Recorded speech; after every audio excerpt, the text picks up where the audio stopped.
Assalamualaikum warahmatullahi wabarakatuh. Saya Silva Vanessa dari kelompok 3. Di sini saya ingin menjelaskan mengenai psikologi strukturalisme. Aliran strukturalisme adalah studi analisis tentang generalisasi pikiran manusia melalui metode introspeksi. Mengenai definisi aliran strukturalisme, banyak pendapat dari para ahli yang mengemukakan pendapatnya tentang aliran strukturalisme itu sendiri. Yang pertama ada Guido Carmo da Silva, yaitu pemikiran yang mencari struktur terdalam dari realitas yang tampak kacau dan beragam di permukaan. Lalu yang kedua ada Octavio Paz. Pemikiran Octavio Paz adalah menekankan pentingnya struktur yang tersembunyi di dasar kesadaran manusia tetapi menentukan. Dan yang ketiga itu ada Piaget. Menurut Piaget, aliran strukturalisme adalah pendekatan yang melihat berbagai gejala budaya dan alamiah sebagai sebuah struktur yang terdiri atas unsur-unsur yang saling berkaitan dalam satu kesatuan.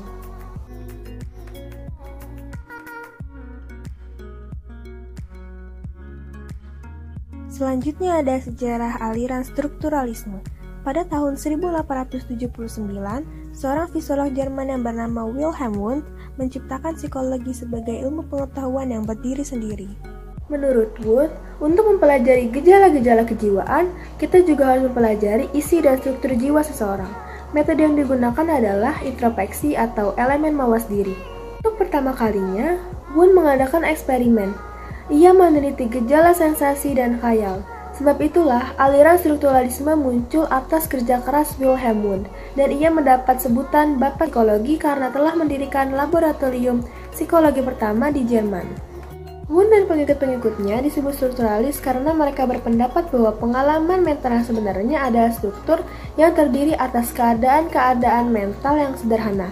Mereka bekerja keras atas dasar premis bahwa psikologi itu terutama adalah menyelidiki struktur keadaan dan mengembangkan hukum-hukum pembentukannya.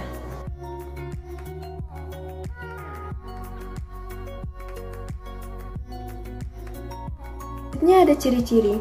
Ciri-ciri psikologi strukturalisme Wundt adalah penekanannya pada analisis atas proses kesadaran yang dipandang terdiri atas elemen-elemen dasar, serta usahanya menemukan hukum-hukum yang membawahi hubungan antar elemen kesadaran tersebut.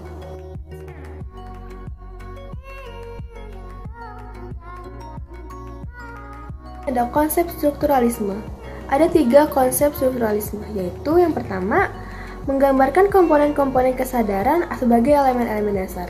Yang kedua, menggambarkan kombinasi kesadaran sebagai elemen-elemen dasar tersebut. Dan yang ketiga, menjelaskan hubungan elemen-elemen kesadaran dengan sistem saraf.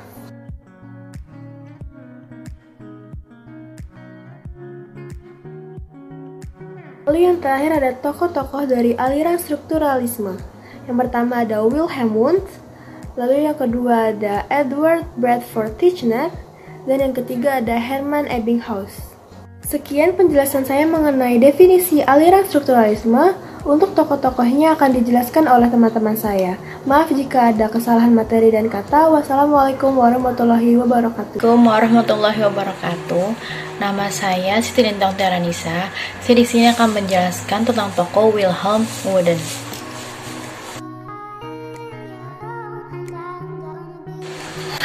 Wilhelm Maximilian Wundt adalah seorang dokter, psikolog, fisiolog, dan profesor yang dikenal sebagai penemu psikologi modern. Ia juga dianggap sebagai bapak psikologi eksperimental. Pada tahun 1879, ia mendirikan laboratorium formal pertama untuk riset psikologis di Universitas Leipzig dan membuat jurnal riset psikologi pertama pada tahun 1891. Wundt membuat karya tulis yang menjadi salah satu yang paling penting dalam sejarah psikologi, yaitu Principle of Physiological Psychology pada tahun 1874. Karya tersebut menggunakan sistem dalam psikologi yang berupaya menyelidiki pengalaman langsung dari kesadaran, termasuk perasaan, emosi, gagasan, terutama dijajahi melalui introspeksi. Wundt berupaya memahami pikiran manusia dengan mengidentifikasi elemen pembentuk kesadaran manusia, seperti halnya zat kimia, yang bisa dibagi menjadi berbagai elemen. Dalam hal ini, Wundt menganggap psikologi sebagai ilmu, seperti halnya fisika dan kimia. dengan melihat bahwa kesadaran adalah kumpulan dari berbagai bagian yang bisa diidentifikasi. Walau secara luas dianggap sebagai seorang yang penting dalam kelahiran dalam perkembangan psikologi, sumbangannya terhadap psikologi kontemporer banyak diperkembangkan oleh para ahli sekarang. Pemikiran Wilhelm Wooden. Pemikiran Wilhelm Wooden tentang psikologi terutama diarahkan pada hal-hal berikut. Yang pertama, psikologi sebagai ilmu eksperimental. Hal ini menyangkut tentang objek dan metode yang sesuai dengan psikologi. Yang kedua, penelitian psikologi terhadap individu terutama diarahkan pada sensasi dan kesadaran. Yang ketiga, kerangka teoretik psikologi eksperimental. Yang keempat, kedudukan psikologi dalam susunan pengetahuan. Hal ini terkait dengan hubungan psikologi dengan ilmu-ilmu lainnya. Karya-karya Wilhelm Wooden. Yang pertama, Textbook of Human Physiology atau buku teks fisiologi manusia terbit pada tahun 1864. Yang kedua, Principles of Physiological Psychology atau prinsip-prinsip psikologi fisiologi sebanyak 3 volume terbit tahun 1874. Yang ketiga ada Logic and Investigation into the Principle of Knowledge and Methods of Scientific terbit tahun 1880. Yang keempat On Physiological Methods terbit tahun 1883. Yang kelima Ethics terbit tahun 1886. Yang keenam System of Philosophy terbit tahun 1899. Yang ketujuh Outlines of Psychology terbit tahun 1897. Yang kedelapan On Mental Causality and the Principle of Psychophysical Parallelism terbit tahun 1894. Sekian dan terima kasih. Ewald Hering atau Karl Ewald Konstantin Hering lahir pada tanggal 5 Agustus tahun 1834 dan meninggal pada 26 Januari 1918. Hering lahir di Algersdorf di Saksoni, Jerman.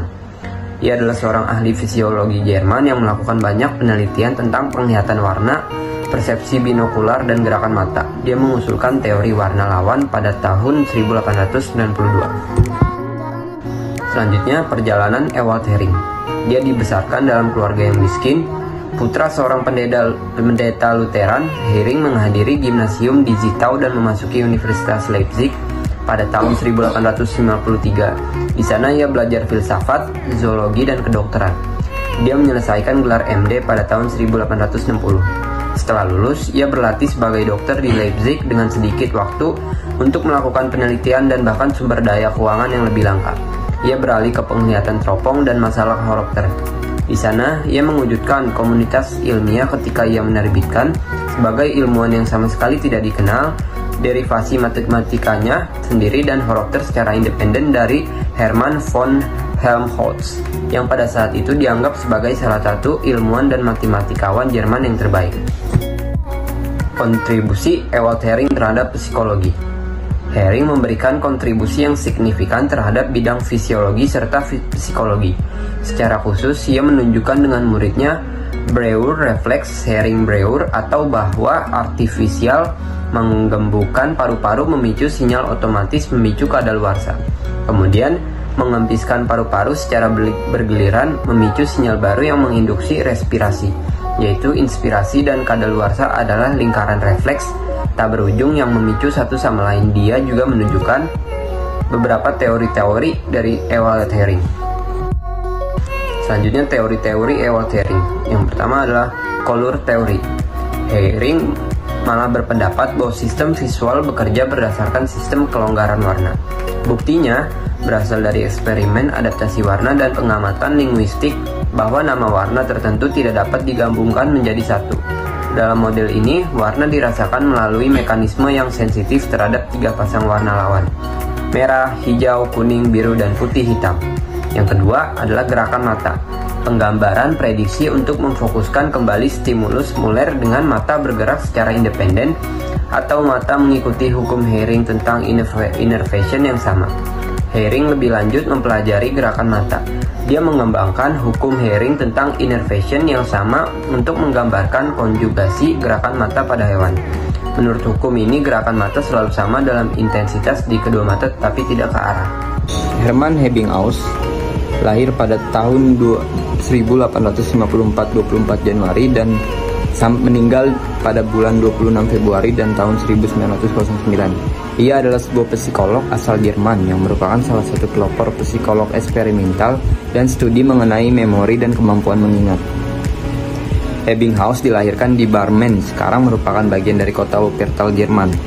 Dan ia merupakan anak dari seorang saudagar kaya dan oleh ayahnya Ebbinghaus didorong untuk menjalani karir dalam bidang akademis. Perjalanan Hermann Ebbinghaus. Ketika sedang berkelana, Ebbinghaus menemukan buku karangan London Gustav Fresner yang berjudul Elements of Psychophysics.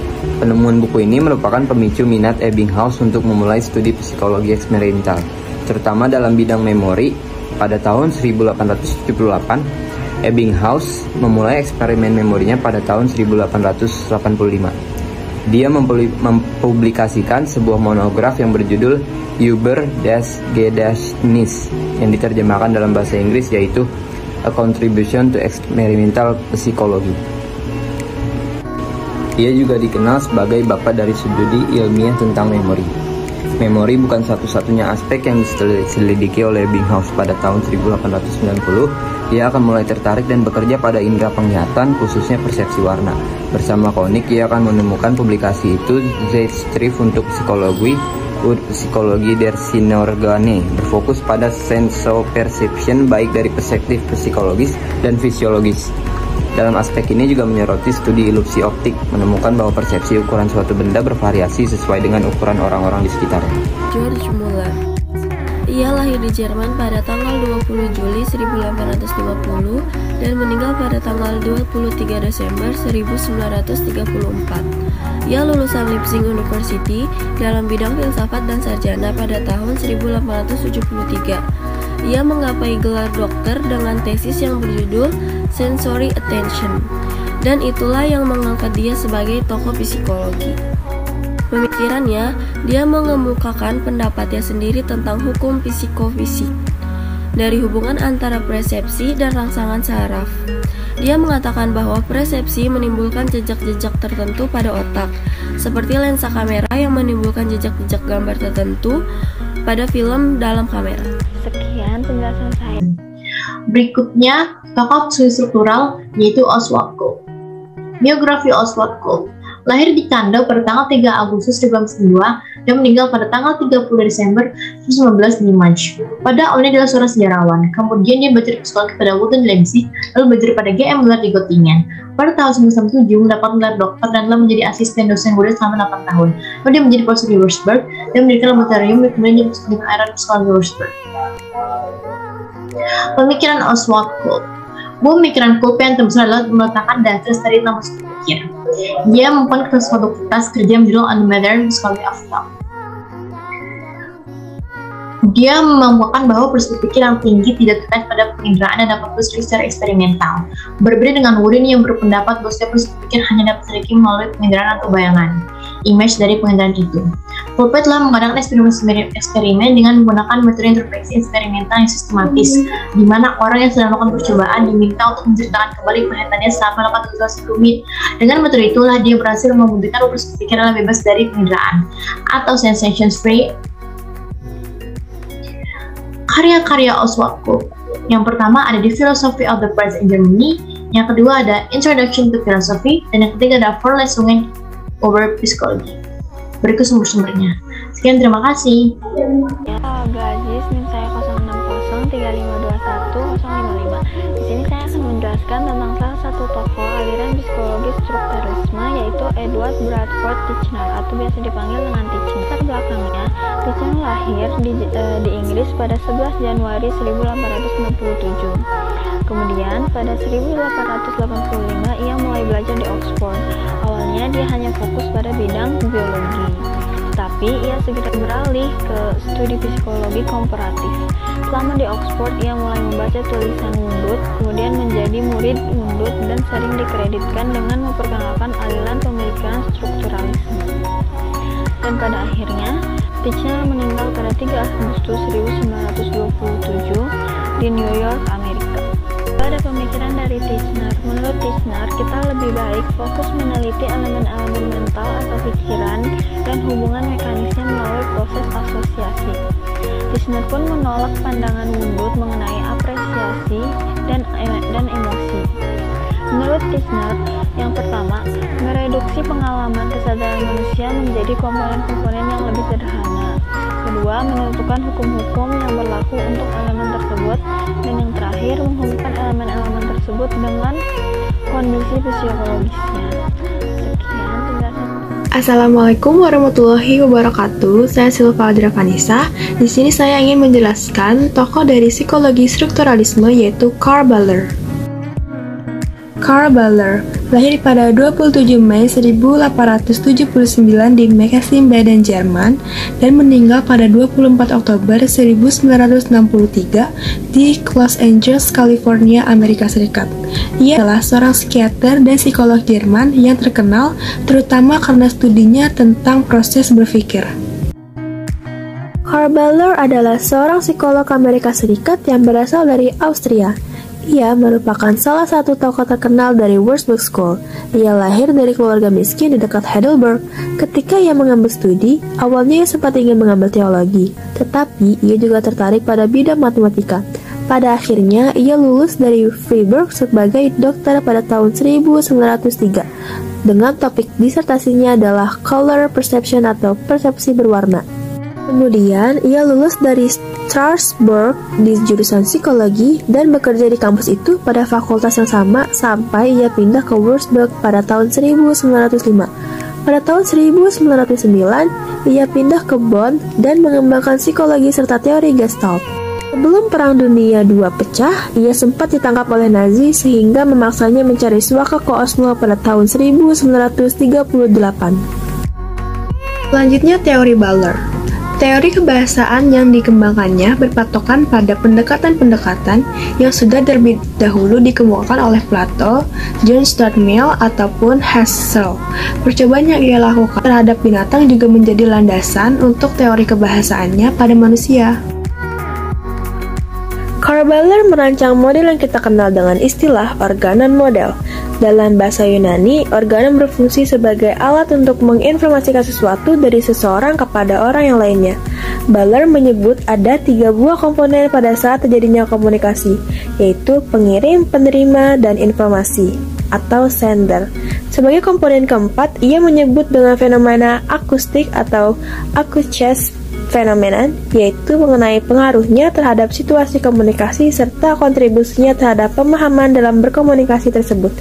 Dan ada 3 fungsi yang dimiliki oleh bahasa yang diucapkan oleh pengirim pesan, yaitu simbol, simptom, dan sinyal. Bahasa berfungsi sebagai simbol melalui benda-benda serta situasi yang diacunya, sementara simptom dapat kita artikan sebagai usaha dari si pengirim pesan melalui pemikiran dan ungkapannya.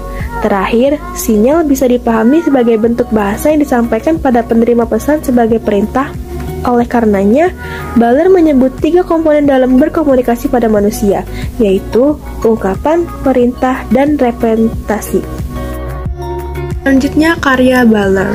Baller menerbitkan beberapa buku, salah satunya ada Theory of Language, ada The Mental Development of the Child, Studien über Henry Hom, Schriften zur Sprachtheorie, dan juga ada Werke. Dan inilah beberapa referensi yang saya gunakan untuk membuat materi ini. Sekian yang bisa dapat saya sampaikan, kurang lebihnya mohon maaf. Wassalamualaikum warahmatullahi wabarakatuh.